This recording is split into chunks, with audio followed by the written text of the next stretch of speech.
All right. So we're going to talk today about the Elusive Collins S2 line. And you say, well, didn't know that existed. That's why it's elusive. So this is the guy, Mr. Art Collins, at the key, W0CXX, the inventor of all of this stuff that we know of here today concerning Collins and Rockwell.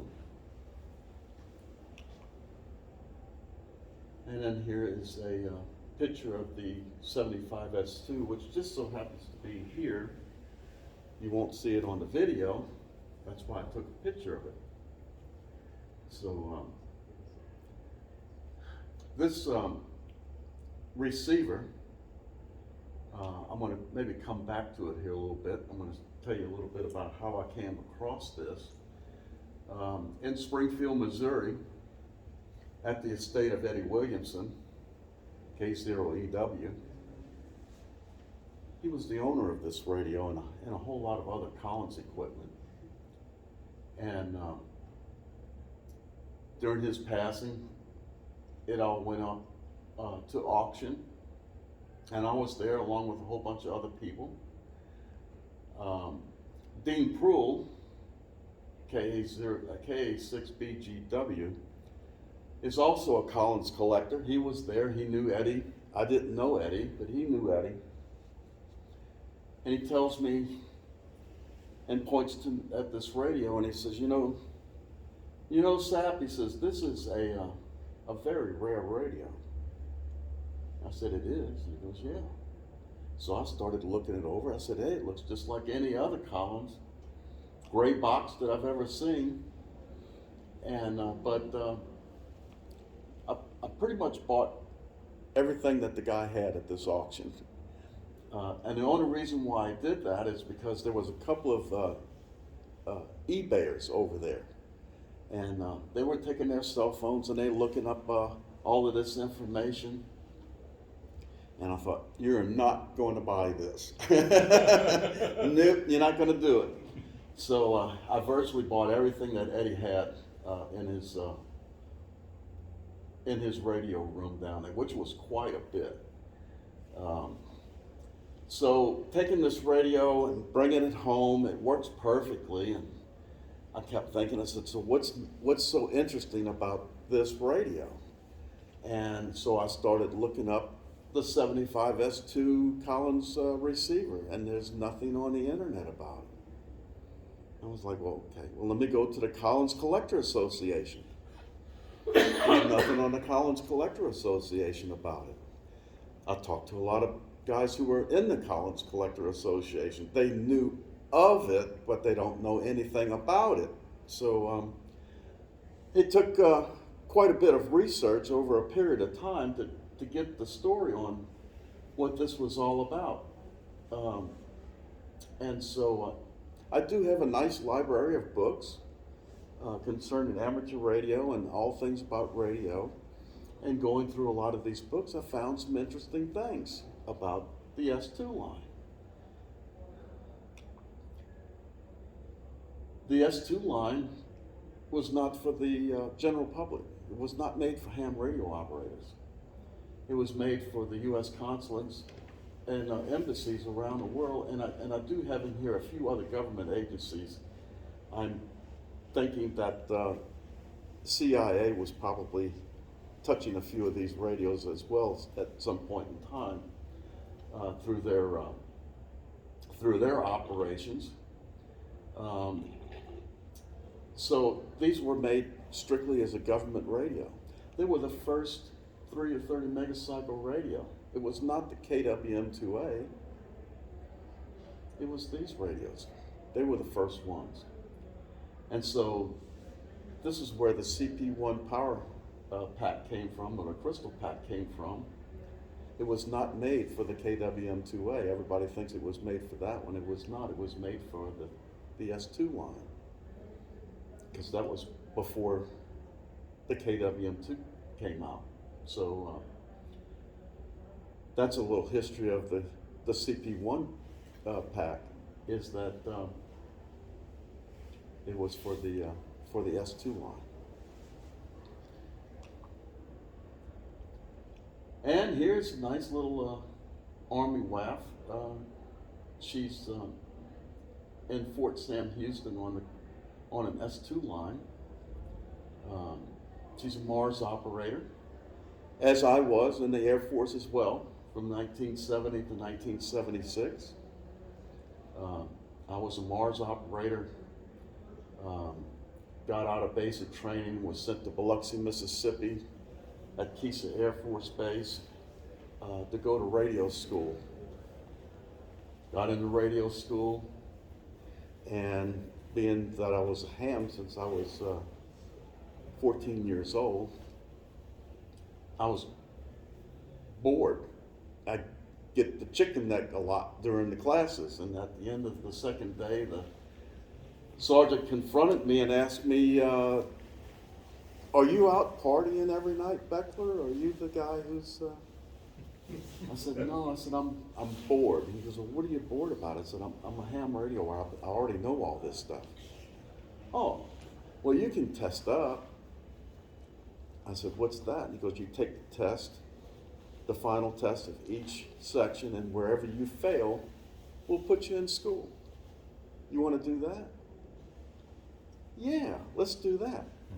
So over a period of about 2 days, I tested out of school.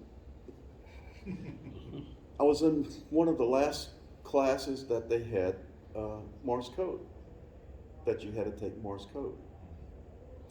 So that morning was scheduled to go in that morning, and of course I'm in there with all the other students, and Sergeant says, before we get started, he says, I got to give this airman a code test because he tested out of school. And everybody turns around and looks at me and like, tested out of school? So the quick little story behind this was that they had the instructograph machine. And so I asked the sergeant, I said, well, how fast does that go? He says, well, you only have to copy 8 words a minute. Oh, jeez. And I said, but how fast does it go? And he goes, well, it'll do 18 words a minute. And I said, you better put it there, because I don't know if I can copy 8 words a minute anymore. And all of these students were like, the air went out of the room. Well, like, jaw hit the floor. So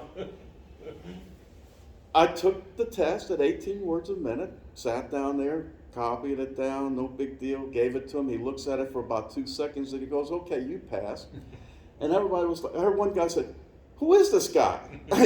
So, he's a ham. So here's this girl here. This is April 1961, if you can't see this. And the interesting thing was, so now I'm tested out of school, but there is a slot open at Keesler Air Force Base in Biloxi, 90 miles from New Orleans. Well, guess where? I'm from New Orleans. So I thought, well, you know what? I'll just take the slot here.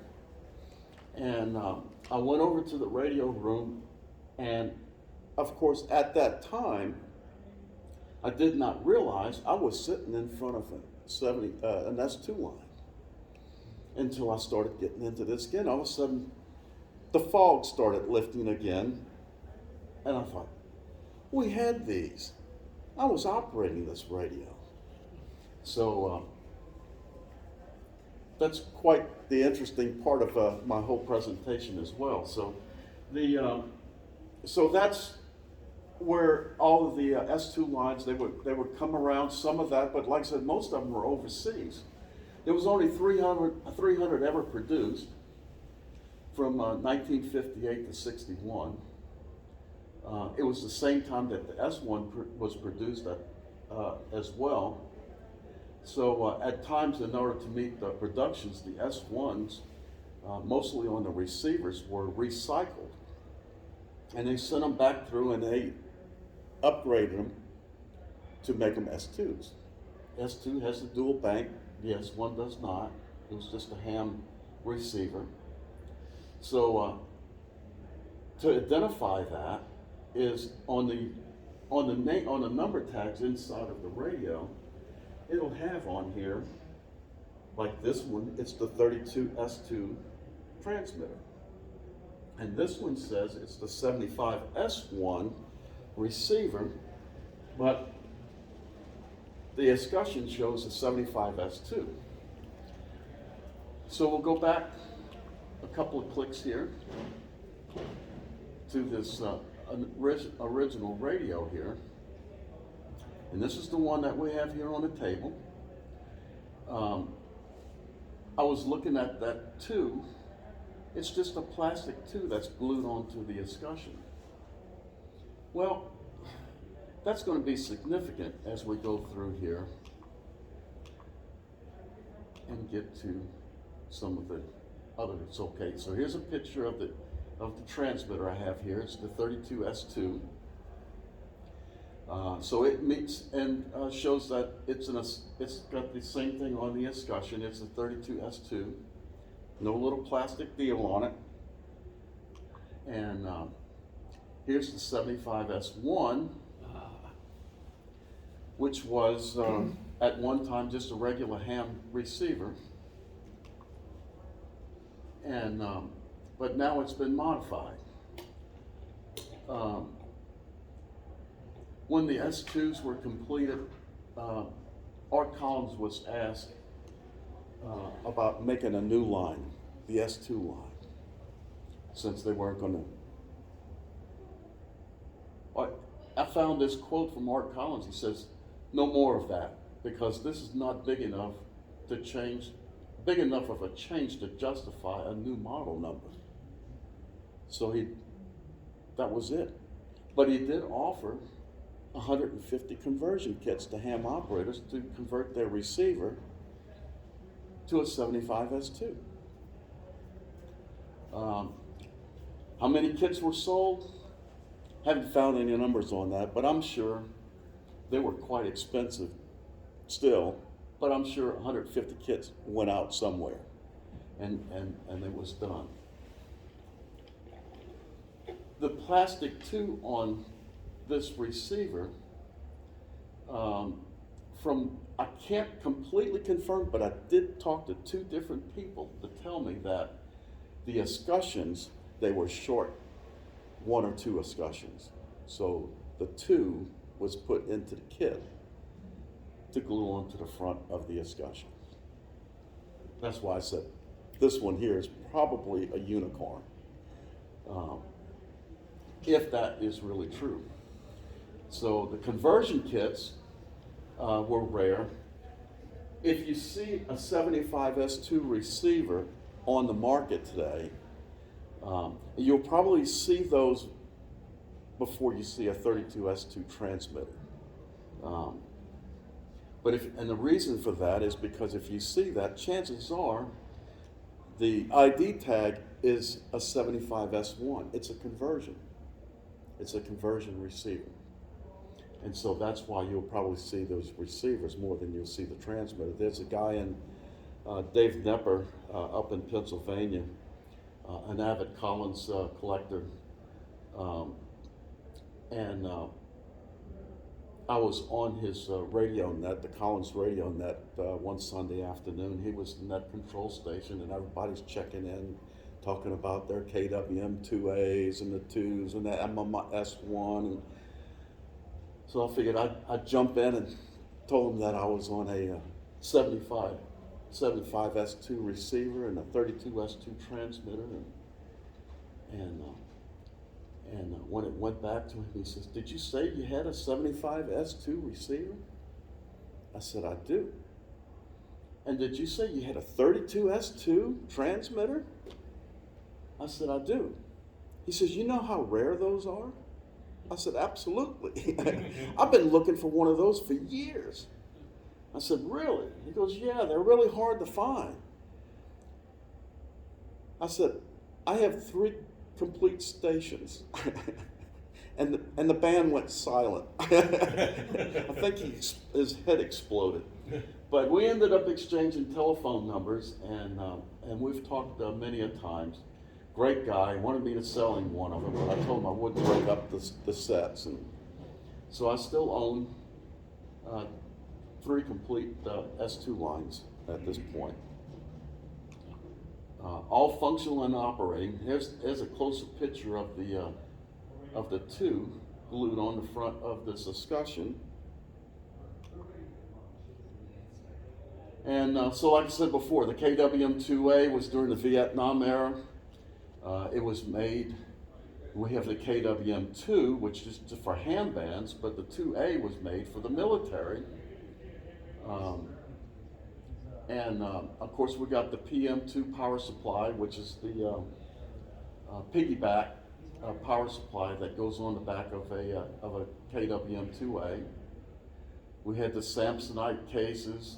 There was the Collins doublet antenna. High Gain also, I think they probably made those, but High Gain has a version of it too called the HA4000 or the TD1. They're just, I think I have a picture. Well, that's a picture of the PM2, the piggyback for the KWM2A. And of course, here's the Samsonite cases for them. I think OJ jumped over this one in the airport. There was also one for the 30L1 amplifier and for the VFO and the mobile power pack. I have the mobile power pack. I've put on my KWM2A and ran it off of a battery and get on the air with that. And you tell everybody that you're on a KWM2A and a 12-volt battery. It's interesting conversations at that point. That's really a lot of fun. So here's the high gain version of this tape. It's virtually a tape. It's a metal tape. It's got markings on it in feet and inches. At some point along the line, it'll tell you this is 80 meters, this is 40 meters, this is 20 meters.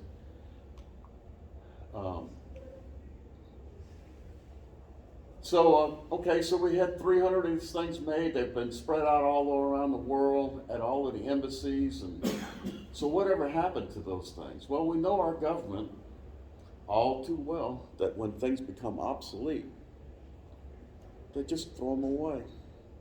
Especially if they're overseas, they're not packing them up and shipping them back. You know, they were just trash. That's why they're very limited survivors of these things. And like I said, because they never were meant for the general public anyway. Some of them might be.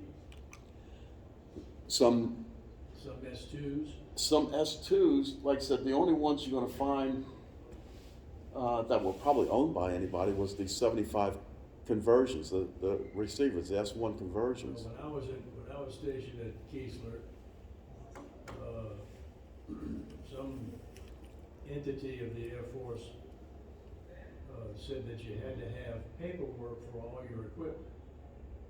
Well, the equipment that they couldn't find the paperwork, we got on our hands and knees, crawled under the barracks, dug a big trench and pushed them all into the trench and covered them back up. I'd be willing to bet that there's some S2s underneath there right now. That could very well be.